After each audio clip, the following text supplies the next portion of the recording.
পৃথিবীতে সবচেয়ে বড় নিয়ামত হচ্ছে নেককার সন্তান পাওয়া। আলহামদুলিল্লাহ, আল্লাহ যেন আমার বাচ্চাদের নেক জীবন দান করেন। আপনারা সবাইও দোয়া করবেন। আমিও চেষ্টা করি ওদের সাথে নিয়ে নামাজ কালাম করতে।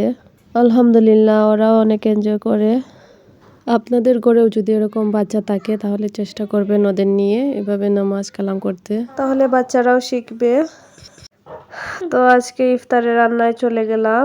আমি এখানে মুরগি ভুনা করব আলু দিয়ে, আর সাথে একটু ভুনা খিচুড়ি করব। আপনাদের সাথে রেসিপিগুলো শেয়ার করছি, আশা করি আপনাদের অনেক ভালো লাগবে।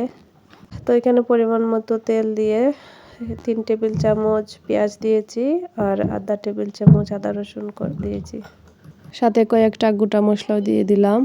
সবগুলাকে ভালো করে কষিয়ে নিচ্ছিলাম, আর এদিকে মাংসটাকেও ভালো করে ধুয়ে পরিষ্কার করে নিয়েছি। এখন এখানে 1 চা চামচ লবণ, 1 চা চামচ মরিচ, আর 1 চা চামচ হলুদ, 2 চা চামচ ধনিয়ার গুঁড়া, আর 1 চা চামচ জিরার গুঁড়া দিয়ে ভালো করে কষিয়ে নেব। তারপর মাংসগুলোকে দিয়ে দিলাম। এখন সবগুলোকে ভালো করে কষিয়ে নেব একসাথে।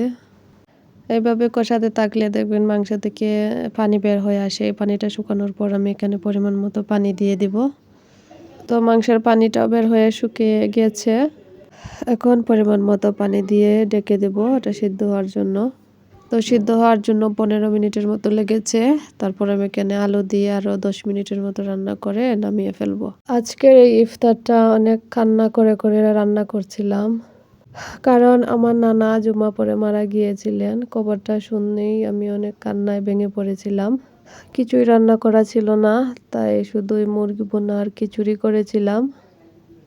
আল্লাহ যেন আমার নানা ভাইকে জান্নাতুল ফেরদাউস দান করেন।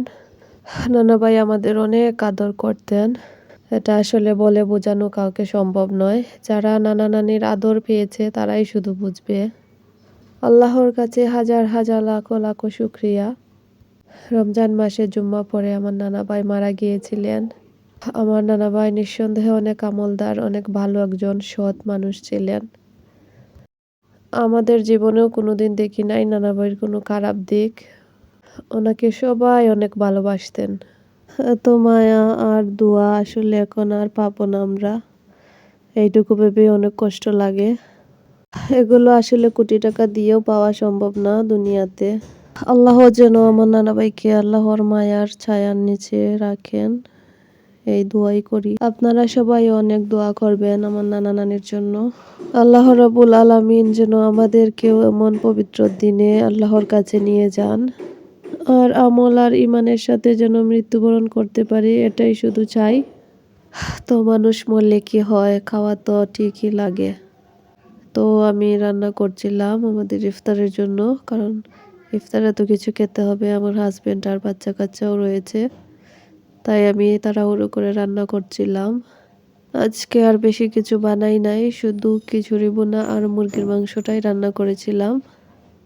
এই 4-5 দিন আমি কোনো ভিডিও আপলোড করি নাই, কারণ মন অনেক খারাপ ছিল। কোনো মন মানসিকতাই ছিল না ভিডিও আপলোড করার। কি আর করার, আজকে একটা ভিডিও আপলোড করলাম, আপনাদের সাথে শেয়ার করলাম। তো রান্না বান্না প্রায় শেষ, আমার খিচুড়িটাও হয়ে গিয়েছিল। তারপর আমি ঘি দিয়ে নামিয়ে ফেললাম। এই তো রান্না বান্না শেষ করার পর আমি আসরের নামাজ পড়তে চলে গিয়েছিলাম। আসরের নামাজ পড়া শেষ করে অনেক কান্নাকাটি করে নানার জন্য দোয়া করলাম, তাসবিহ পড়লাম। আল্লাহ যেন আমার নানা ভাইকে জান্নাতুল ফেরদাউস দান করেন, আমিন। এই পৃথিবীতে সবকিছু মোহমায়া, টাকা পয়সা কিছুই না। আসল হচ্ছে মানুষের আমল ইমান। টাকা পয়সা কোনো কিছুই কাজে আসবে না যদি আমল ইমান ঠিক না থাকে। আল্লাহ যেন আমাদের সবাইকে হেদায়েত দান করেন এবং আমলে ইমানে আল্লাহর কাছে নিয়ে যান, এই দোয়াই করি। আপনারা সবাই ভালো থাকবেন, আমাদের জন্য দোয়া করবেন। চাঁদ থেকে আরো অনেক দূরে আসলে আমার নানা চলে গিয়েছেন, চেয়ে চেয়ে শুধু দেখছিলাম। আর কখনো দেখা হবে না, আর কথাও হবে না, শুধু স্মৃতি হয়ে থাকবে ওনার অমর ভালোবাসা।